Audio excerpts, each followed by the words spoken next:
यहाँ के लोग कपड़े भी सोने के ही पहनते थे, उनके घर सोने के बने थे और ये एक सोने का शहर था।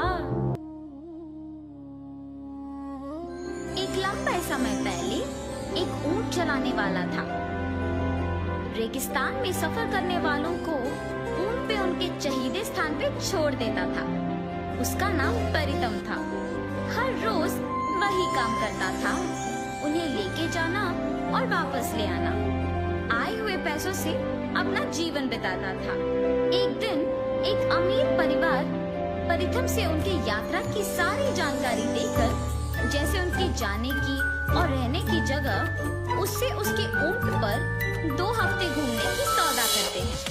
बाबू, मैं अपने पूरे परिवार को यहाँ के सारे प्रदेश दिखाना चाहता हूँ। कम से कम 2 हफ्तों के लिए तुम्हें हमको घुमाना होगा और उसके लिए मैं तुम्हें 500 सोने के सिक्के दूंगा। हाँ, 500 सोने के सिक्के? 2 हफ्तों के लिए जाऊंगा तो 1 साल के काफी पैसे कमा पाऊंगा। ऐसे फैसला करके परितम तुरंत उन लोगों का सौदा स्वीकार करता है। दूसरी तरफ परितम की माँ उसे जाने से मना करती है।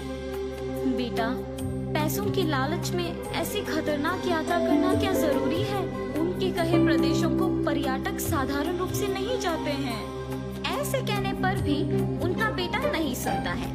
माँ की बात को टालकर पैसों की लालच में अगले ही दिन उस अमीर परिवार के साथ यात्रा प्रारंभ करता है। परितम ऊंट पे 2 लोगों को बिठा के ऊंट को पकड़ के चलते रहता है। बाकी के लोग बाकी ऊंटों पे बैठ के उनके पीछे आते रहते हैं। बाकी के ऊंट को चलाने वाले सारे परितम की आज्ञा का पालन करते हैं। वो सारे परितम के पास मौजूद नक्शा की सहायता से चलते रहते हैं और जब रात होती है तो वहीं रुक के सो जाते हैं।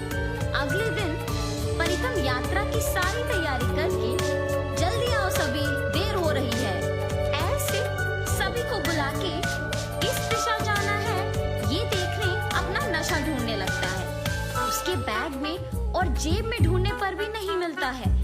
ये बात उसे परेशान कर देती है। परितम को अपना ऊंट आगे ना ले जाना देख अमीर आदमी कहता है, क्या हुआ परितम, सब कुछ ठीक तो है? अगर नहीं है तो तुम्हारे पैसे नहीं मिलेंगे और तुम्हारे प्राण भी। डर के मारे परितम नक्शे के बिना ही उन्हें कोई भी दिशा लेके जाता है। ऐसे चलते हुए वो एक प्रदेश पहुंचते हैं। सारे मिट्टी के घर ढह गए होते हैं। दिखने में भी वो प्रदेश बहुत पुराना था। इन सब से अलग उस प्रदेश में एक बड़ा राक्षस का प्रतिमा था जो बिल्कुल खराब नहीं हुआ।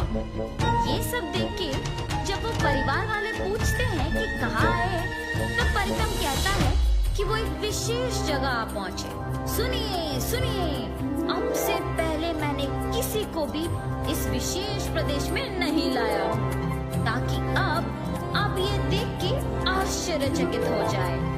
आज हम सबकी किस्मत अच्छी है क्योंकि हम बहुत दूर सफर करके यहाँ पहुँचे।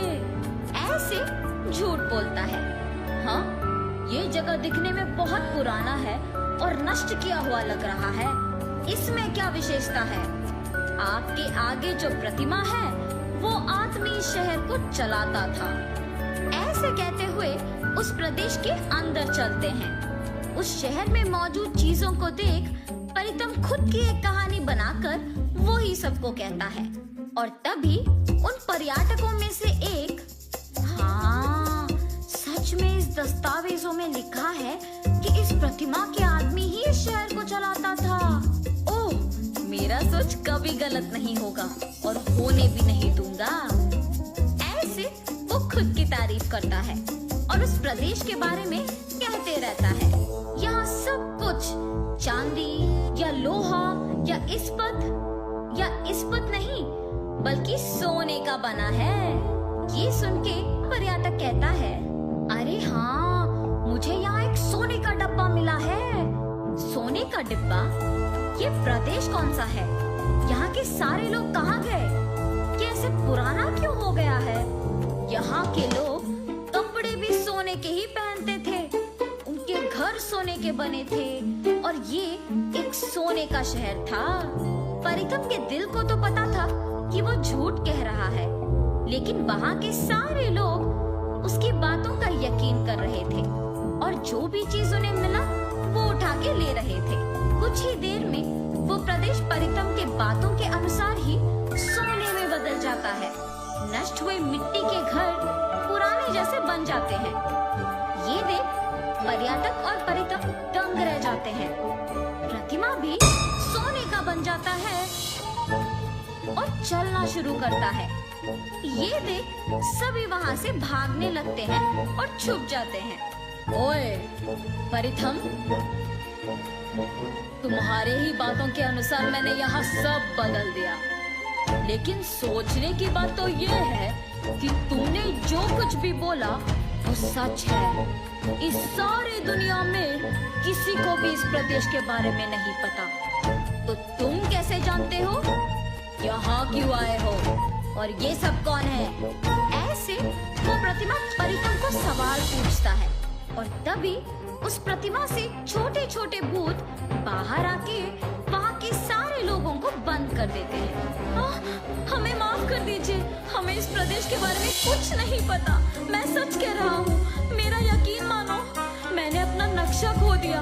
इस अमीर आदमी के धमकाने की ही वजह से मैंने बिना सोचे कोई भी रास्ता को चुन लिया और वो रास्ता हमें यहाँ तक ले आई और कोई प्रदेश भी नहीं दिखाई दिया, इसीलिए हम यहाँ आ पहुँचे। 300 साल से कोई भी इस प्रदेश तक पहुँच नहीं सका, तो तुम्हें ये कैसे मुमकिन हुआ? आके हम सबको जगाया तुमने। तुम्हारा अब क्या करें? तुम सबकी जान ही हमारी तोहफे होंगे। ऐसे जब इन सबको पकड़ने की कोशिश करता है तो परितम ऊंट पे उपयोग करने वाला डंडा लेके उस प्रतिमा के सिर से अंदर घुस आता है। ऐसे करने के तुरंत ही सब कुछ पहले जैसे बन जाता है। जो सोने की चीजें उन पर्यटकों ने उठा